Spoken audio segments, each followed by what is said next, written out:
Doon yun Paano na. ka makontak nga pala if ever na may gusto o ano? That is in my FB account or my page. Doon na ako makikita o kaya Anong pangalan ng page? Cookie Delicacy in the island of Santa Fe. Alright. Ako po dito ang tinataguri ang susi ng kaligayahan. That is for my international name is Kay, since my name is and my nickname is Kokon. Kay ba o Ki? Ki Yahweh, susi ng kaligayahan. Oo. Ang galing. Kuya, maraming salamat sa iyo. Maraming salamat din.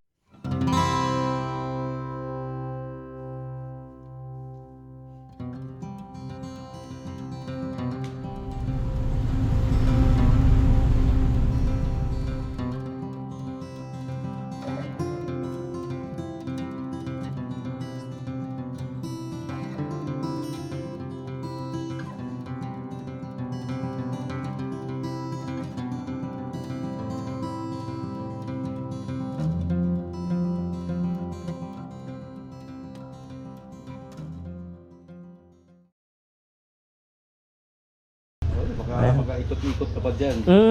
Tala ako ng tabing dagat. Ayun guys, dito tayo. Punta tayo sa tabing dagat. Sand and Sea. Triple S dito sa Santa Fe. Parta na lang.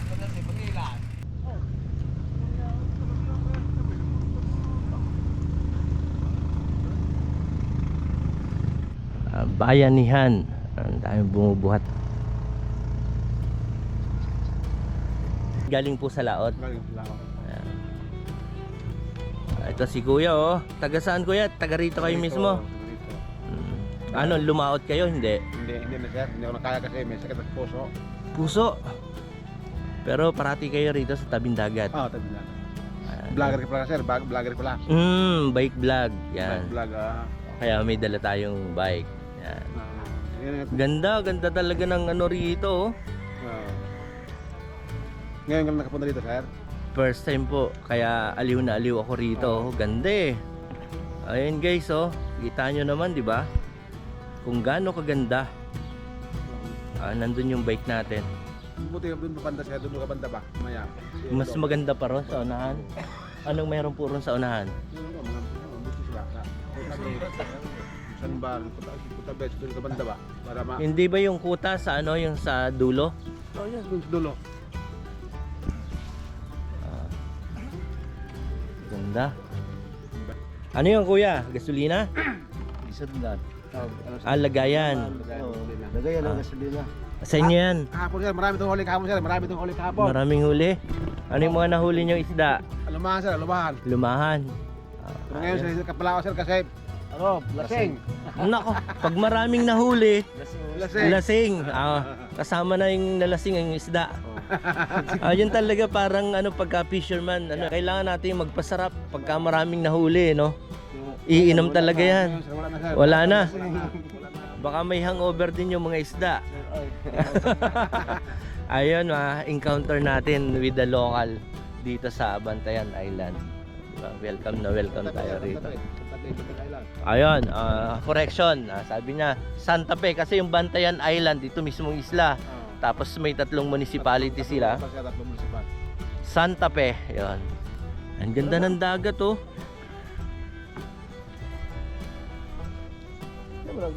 Habang nandito tayo sa tabi ng dagat and bye-bye. Sir, ano yung tinitinda nyo? Ay, nako sir, ito yung pinakamasarap na puto dito. Puto? Or puto maya or soman with sikwate, pagsaw-saw. Magkano naman yung ganyan? Sa isang supot lang ito, 60. Apat na yon, no? Malaki yon kasi triangular yung size. At ito naman yung sa bag ko, ito yung hot chocolate or that is Sikwate. sikwate. Partner siya ng puto at saka sikwate. Yun yung parang pinakang local. Yes, local dito at saka nabilong siya sa one of a native delicacy in this island in Santa Fe. Yun. Sir, pakilala kayo. By the way, ako po ang nag-isa ditong susi ng kaligayahan, si Kay Abad Santos. Nag-host po ako sa isang mga event. Tapos, mayroon po akong order in a native delicacy, mga suman, poto, o ano pa dyan, mga bibingka, o lalo na dito sa ating pinakamaganda na baybayin dito in Kota Beach, Unique Beach Resort, at saka Ayan. dito sa pinakamaganda, tingnan mo ang mga dagat dito at maraming mga turista dito at sikat na sikat. Yun. Paano mo i-rate ang sarili mong bayan? Yan. Taga rito ka ba talaga? This is my hometown, and that is poblasyon is the right of way among all of us in this barangay. We are living since Kota Beach, Unique Beach Resort, the GC Beach Resort, Sofia, at ito yung pinakasentro dito. Yun, sir, maraming salamat. Maraming salamat din po. Sino po itong kausap natin ngayon? By the way, and good morning, I'm Rolly Cabrera Bachancela in Bantayan, Santa Fe, Cebu, o Bantayan Island. Since we are living here in Santa Fe, pinakasikat sa buong isla dito, at sa mga bar and restaurant, at lalo na sa aming mga baybayin dito. Ito yung pinakamaganda, at sa aming buhangin, at saka sa aming dagat, pinakamalinis dito. At dito po ako nagbibinta o naglalakad ng aking mga poto, suman latik, at saka ito yung sikwati or hot choco. Sa mga kilala ko sa ibang bansa, at sa dito na lalo na sa mga lokal na mga friends ko, at bumibili din sila ng aking tinda, at mga kilala ko na sila at close na.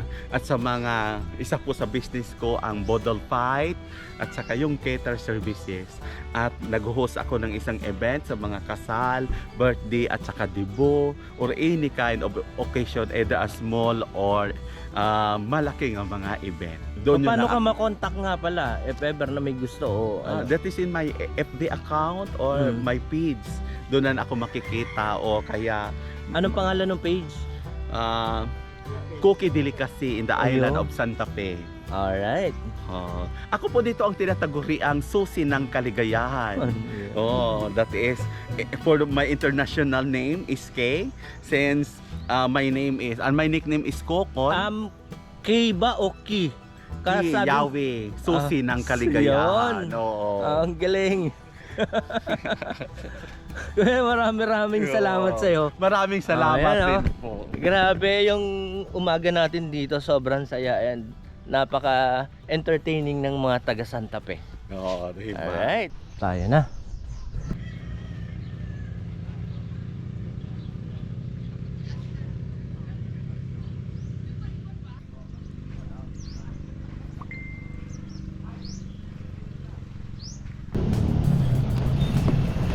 Ayun guys, yung experience natin dito sa Bantayan Island.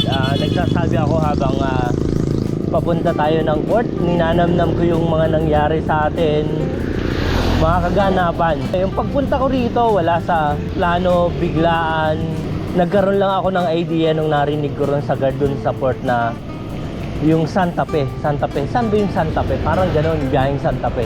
Yun lang yung pumasok sa isip ko. And yung expression natin dito sa lugar, walang plano. Kumbaga, alam ko isla, may mga daan. Hindi ako naghanap nung itinerary ko, yung tourist destination ko. Wala eh. Along the way, kung ano yung madaanan ko, hindi ako maghahanap ng spot o ano. Doon, yung ibang mga local na lang yung nagsabi sa akin na ito yung puntahan mo. Yung mga tourist destination talaga. And pupuntahan lang naman natin, kumbaga para sa sarili ko, doon lang tayo sa libre na pwede nating puntahan. Kaya naman ito yung nangyari, talagang masasabi ko lang, God is good all the time. Yung mga nakita natin, na interview natin, sobrang pasasalamat doon sa mga local dito kay Ma'am Baby at kay Alex ay nagpatuloy sa akin sa bahay nila. Maraming salamat po. Nagkwento siya tungkol dito sa Bantayan Island. Babalikan ko to, parang hindi ko lang alam kung kailan, and hindi natin alam, baka kasama natin sila Paring Cool by Camp. Alright, ayan guys, dito na tayo sa hope to see you again soon. Yes, promise. Ayan, dito na tayo sa passenger terminal. Tama 8:30 raw ang alis. Regular fare 3:30. Guys, ito na yung bike natin, and doon tayo sasakay. Kailangan lang natin tagtalin yung gulong para walang bayad. Ginagawa ang port, pinapalaki. Meron din ditong series, diretso galing daw yan ng Cebu City, diretso rito sa Bantayan Island. On board. Alright, sumalis na tayo. And doon tayo galing, doon sa kanto na yun halos. Doon tayo galing kanina. And binake na lang natin papunta rito sa port. Alright, ganda ng Bantayan Island. Pag tinanaw natin ang Bantayan Island, wala siyang bundok. Talagang lang. Kaya masarap magbike, walang lasbagan. Chill lang paikot.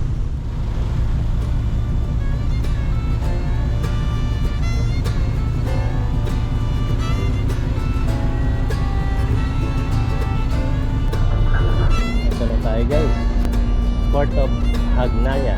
Kuya, tatanggalin ko pagulong pababa. Okay lang? Ilang motor lang ang sakay natin. Tapos ito sasakyan na to. Then baba na rin tayo. Bye for now, Hagnaya Port. Ito na yung 7-Eleven kung saan tayo tumigil daw isang araw. Alright, tara na. Alright guys, pa-jack all the way ulit tayo papuntang Asturias. Mga nasa 85 kilometers yun. Ito pala yung budol, oh. Kita ron sa unahan. Yari. Grabe, lamig dito. Hiha. Happy Tambayan. Shoutout, Paring Cool. Naalala mo yan, Happy Tambayan. Ayan, oh. Sayang lechong manok. Ito yung ginagapang natin kanina, nung isang araw. Ngayon bubulusok tayo. Ang haba nito, yung matinding ahon dyan sa may malapit na San Remigio, yun lang yung ahon eh. Tapos ito parang more on bulusok tayo pauwi ng Asturias Balaban. Another bulusok moment. Dito na tayo sa Tambungan Integrated School. And pabor naman, bulusok pa tayo. Pag nakaramdam ng gutom, hanap tayong makakainan. Ito yung madadaanan natin.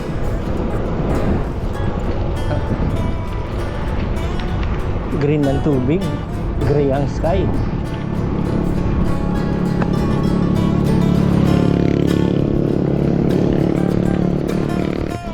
Ayun, oh. Umuulan sa banda roon. Dito naman dumidikit ang init sa ating mga balat. Ayun, oh. Ayun guys, dito tayo sa Lambusan. Sakap daw to ng San Remigio, sabi ni ate. And so far, ito yung nabilhan kong bakery na pag tinanong mo sila yung iba, sasabihin ko kung ano yung pinakamasarap, sasabihin nila lahat. Pero dito, ito yung sinabi niyang recommend niya na masarap. As in, totally masarap. May choco. Nakalimutan ko na lang kung anong tawag. Pero, grabe, sarap. Yung similarity ng choco niya, hindi naglalayo ron sa mga imported chocolate natin na nandito sa atin. Sarap. Ayun guys, 11:45 ride out tayo.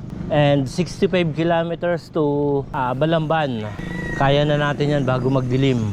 Feel ko naman na medyo bulusok to kesa nung pabalik papunta tayo ng San Remigio. Kaya pala sarado to nung nakaraang araw. Inispalto pala. Ayun, oh. Alright. Buti na lang may lilim oh. Sasamantalahin mo ngayon yan. Yung mga ganitong eksena, doon mo mapipil na napaka-importante ng lilim. Ayan. Taga saan ka? Anong lugar na to, kuya? Dakit. Marunong ko mag-Tagalog? Gamay. Picture. Oh, picture o video to. Oh, shout out. Hey, shout out. Ayun oh. Taga Toril Leme, kaming duha. Doa. Saan kayo galing? Galing kami ka skulahan. Sa eskwelahan. Oo. Ano, break time. Saan kayo kakain? Sa bahay. Iuwi pa kayo ng bahay para kumain. Oo. Pwede bang makisalo dyan? Oo. Tara, kain tayo. Tayo? Nakakatuwa yung mga bata. Dala-dala na yung pagkain nila galing sa school. Ayun, na-encounter natin along the way. Shoutout daw eh. Di, kinumusta natin ng kwentuhan. Tanaw yung bulusok guys. Yun oh, haba. Bulusok ng bulusok ng bulusok. Alright. Itong simpleng bahayan ni kuya nakita natin. Buko tayo, buko. Panalo to. Sige po, dito na lang. Pwede ng tanghalian to. Sarap oh. Salamat sa masarap na buko tayo. Eto na, alis na tayo. Pumapabor pa sa atin kalsada, bumubulusok pa. Ayun, encounter natin si kuya. Oh, papag kayo dyan. Oh, di ba? Sakay ng motor yung papag. Yun oh. Somewhere down the road. Alright. Welcome to Barangay Maravilla. Mon, galit na galit yung shirt mo oh. Pag ginagalit ng muscle natin sa legs. Ayun guys, sabi ni Strava nakaka 29 kilometers tayo. In-stop naman natin to ron patawid ng ng Hagnaya galing Bantayan Island. And dito tayo ngayon sa hindi ko alam, pagitan na Tigbawan. And the time is 12:53. Hihinga muna tayo, sobrang init eh, yun oh. Tabunok covered court. Diretso lang tayo para di tayo abuti ng ulan. Tabuelan crossing. Wow, lamig. Panalo. Cebu First Engineering District. Alright, welcome. Eto na oh, ang pagbabalik to here we are again. Dito tayo tatambay. Alam nyo na guys, iaharap natin ha. Yun oh. Diba? Anong lugar to sa inyo? Putat. Putat. Yun, turon ng Putat. Ano naman tawag dyan ay sa ano na yan? Bato man na diha lang. Anong tawag nyo dyan? Wala lang. Wala lang. Bato lang. Pero pwedeng pumunta ron ano? Ganda oh. Pwedeng gawing resort dito oh. Ito yung binili natin kay nanay. Tagjis. Yan. Dito pala sa tinatambayaw ko. Ito pala yung nilulutuan ng barbecue. And ito lang yung para yung view na Tuburan, Cebu. Sarap yung suka nila, lasang tuba. Fast 3 na tayo umalis. Sarap ng barbecue eh. Sarap ng suka sa tuba. Yun oh. Blue-green ang tubig.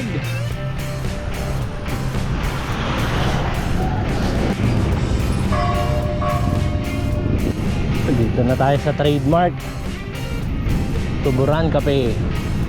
Ayun o, Balamban 30, Asturias 25.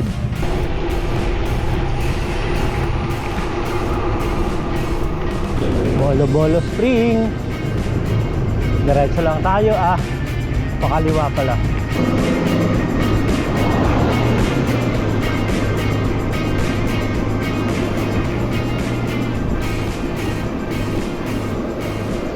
Last shot going to Asturias kasi umuulan na. Pang reels.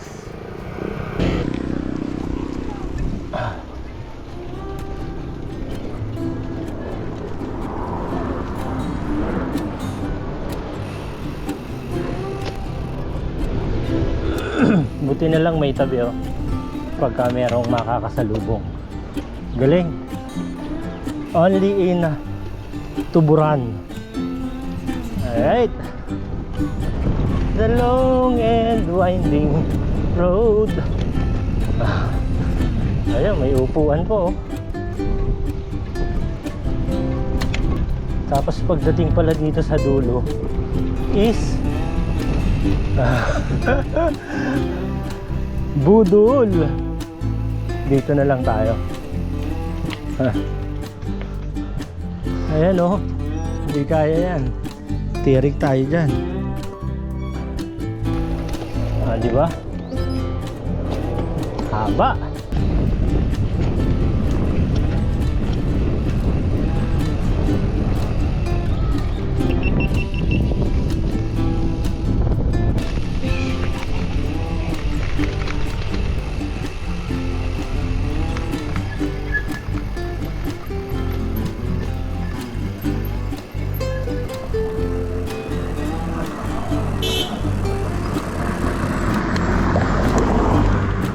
Guys, ito yung uso dito sa Cebu.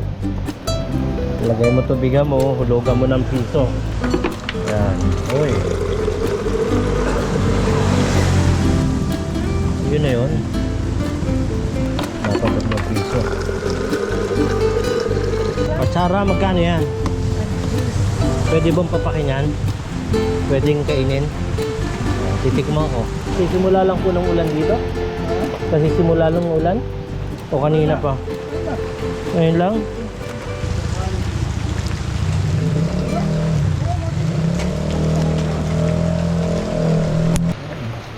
Salamat! Ang bango. Ito yung kalaban natin, umulan. Basa ang kalsada. Mahirap! Yun, inabot na tayo ng dilim. And unfamiliar tayo sa daan, kaya dahan-dahan lang, makakarating din yan. 6:51 ng gabi, dito na tayo sa Asturias.